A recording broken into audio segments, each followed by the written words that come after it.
നമസ്കാരം. ദൈവത്തിനെ കണ്ടാൽ എന്താ കുഴപ്പം? പിണറായി പുത്രൻ സൂപ്പർ മുഖ്യമന്ത്രിയോ? ദൈവത്തിനെ കാണുന്നത് തെറ്റാണോ? പിന്നെന്തിനാ എല്ലാവരും വിവേകിന്റെ ഫോട്ടോ എടുക്കാൻ ഓടുന്നത്?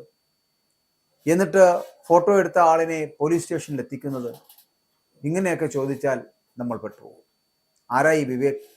വിവേക് എന്ന് പറയുമ്പോൾ എല്ലാവർക്കും പെട്ടെന്ന് മനസ്സിലാകണമെന്നില്ല. മുഖ്യമന്ത്രി പിണറായി വിജയന്റെ ഒരേ ഒരു മകൻ വിവേക് കിരൺ. മുഖ്യമന്ത്രി പിണറായി വിജയന്റെ മകനായിട്ടുള്ള വിവേക് കിരണിന്റെ ഗുരുവായൂർ ക്ഷേത്ര ദർശനം, ആ ക്ഷേത്ര ദർശനത്തിന്റെ ദൃശ്യങ്ങൾ പകർത്തിയ സംഭവത്തിൽ ജനൻ ടി വിയുടെ പ്രാദേശിക ലേഖകനെതിരെ നിയമ നടപടിക്കൊരുങ്ങുകയാണ് ദേവസ്വം ബോർഡ്. ക്ഷേത്രത്തിനകത്ത് വീഡിയോ ചിത്രീകരണത്തിന് ഹൈക്കോടതിയുടെ കർശന വിലക്ക് നിലനിൽക്കെ ഇത് ലംഘിച്ച ദൃശ്യങ്ങൾ പകർത്തിയതിനാണ് പോലീസിൽ പരാതി നൽകാൻ ദേവസ്വം ബോർഡ് ആലോചിക്കുന്നത് എന്നതാണ്. ഹൈക്കോടതി ഉത്തരവ് പരസ്യമായി ലംഘിച്ച നടപടിയെ ഗൗരവത്തോടെയാണ് അധികൃതർ കാണുന്നത്. കഴിഞ്ഞ ദിവസം വൈകിട്ടോടെ ആയിരുന്നു വിവേക് കിരൺ കുടുംബസമേതം ഗുരുവായൂരിൽ ദർശനം നടത്തിയത്. Devaswom administrator K P Vinayan ഉൾപ്പെടെയുള്ള ഉന്നത ഉദ്യോഗസ്ഥർ ദർശന സമയത്ത് അവർക്കൊപ്പം ഉണ്ടായിരുന്നു.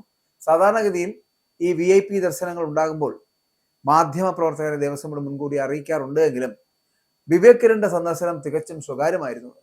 അതിനാൽ തന്നെ ഔദ്യോഗികമായിട്ട് ആരെയും വിവരം അറിയിച്ചിരുന്നില്ല എന്നുള്ളതാണ്.